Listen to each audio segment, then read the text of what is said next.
Assalamualaikum warahmatullahi wabarakatuh. Kali ini Ananda akan belajar mengenai tema 4, subtema 3 pada pembelajaran 5 dan 6. Tahukah kamu bahwa pekerjaan pamanku adalah membuat sarung tenun Samarinda? Tahukah kamu bagaimana proses pembuatan sarung tenun tersebut? Baik Ananda, ini merupakan proses pembuatan kain dan baju.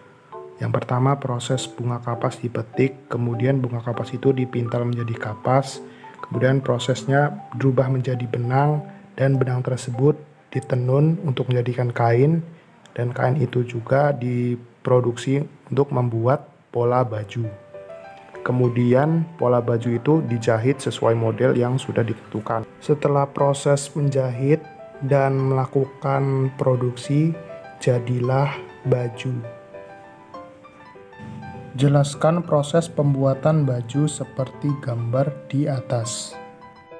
Jelaskan proses pembuatan baju seperti gambar di atas. Mulai dari bunga kapas yang masih bahan mentah hingga sudah diproduksi menjadi baju. Proses pertama yaitu kapas dipetik dari pohonnya, kemudian diolah dengan cara menggiling kapas, yaitu memisahkan kapas dari bijinya. Kemudian proses yang kedua, proses spinning atau yang dikenal dengan proses pemintalan, adalah proses di mana kain kapas pertama kali melalui proses pemintalan dari kapas untuk menghasilkan benang. Benang kemudian ditenun dengan menggunakan alat tenun bernama gendokan hingga menjadi lembaran kain. Kain yang dihasilkan dibawa ke penjahit akan membuat pola baju sebelum mereka menjahit kain. Setelah pola dibuat dan kain dipotong sesuai ukuran, selanjutnya adalah proses menjahit menggunakan mesin jahit. Dan ini merupakan hasil jahitan berupa baju yang sudah siap untuk digunakan. Bagaimana kegiatan ekonomi pada proses pembuatan baju di atas? Terdapat dua kegiatan ekonomi dalam proses produksi, diantaranya menjahit baju serta menenun kain. Ternyata untuk membuat kapas menjadi baju yang kita pakai, prosesnya sangat panjang. Bagaimana cara menghargai baju yang kita gunakan? Cara menghargai kain adalah dengan cara menggunakan kain secara kebutuhan dan tidak selalu membeli baju yang baru. Namun, kita juga dapat memakai baju yang lama. Pada pembelajaran sebelumnya, kamu telah menggambar kapal nelayan. Ayo kita diskusikan. Pajang gambar yang telah kamu buat di sekeliling meja. Perhatikan setiap gambar dengan sesama. Tulislah komentar pada setiap gambar pada secari kertas. Apakah kamu masih ingat cerita tentang tupai dan ikan gabus? Ayo temukan pembelajaran berharga dalam cerita tersebut. Tupai dan ikan gabus. Dahulu kala hiduplah sepasang sahabat di daerah Kalimantan Barat. Mereka adalah seekor tupai dan seekor ikan gabus. Setiap hari mereka melakukan kegiatan bersama. Mencari makan, bermain, bahkan mengunjungi tempat-tempat baru selalu dilakukan bersama.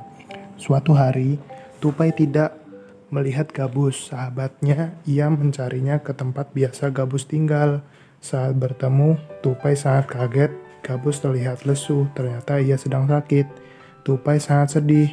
Ia menawarkan makanan untuk sahabatnya, namun gabus tidak berselera makan.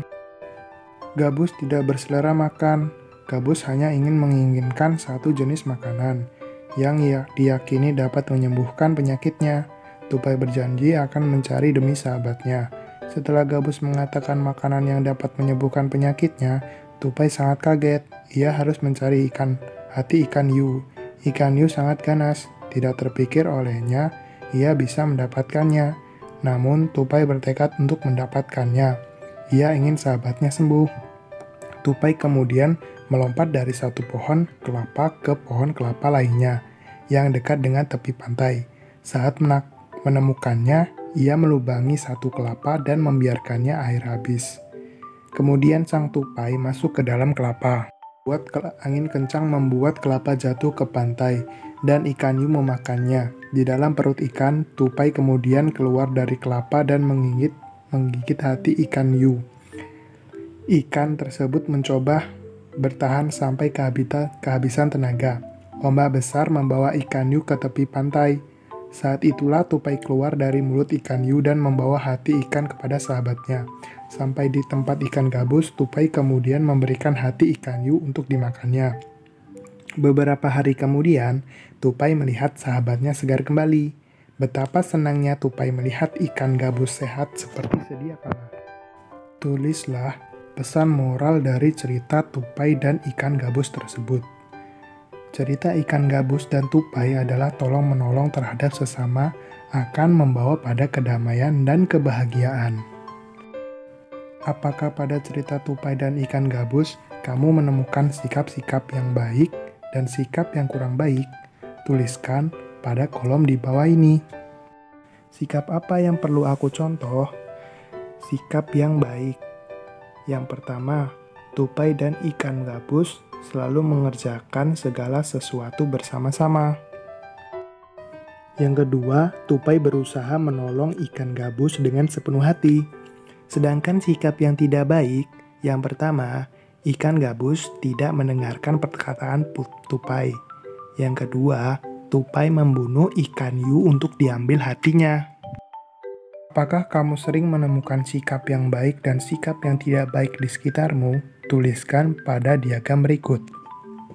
Contoh, sikap yang baik diantaranya. Yang pertama, selalu menjaga kebersihan sekolah. Kemudian, yang kedua, bersikap sopan terhadap guru. Yang ketiga, ramah kepada teman. Yang keempat, mematuhi peraturan sekolah. Dan yang kelima, tolong-menolong. Sedangkan, sikap yang tidak baik, yang pertama, membuang sampah sembarangan. Yang kedua, tidak patuh terhadap guru. Dan yang ketiga, suka mengganggu teman. Yang keempat, suka melanggar peraturan sekolah. Dan yang kelima, acuh terhadap orang lain. Ciri-ciri seorang anak yang memiliki sikap yang baik. Yang pertama, bertutur kata sopan. Yang kedua, menghargai antar sesama. Yang ketiga, saling tegur sapa. Kesimpulan dari cerita ikan gabus dan tupai yaitu kita harus bersikap baik kepada semua orang. Sikap yang tidak baik akan merugikan diri sendiri dan orang lain.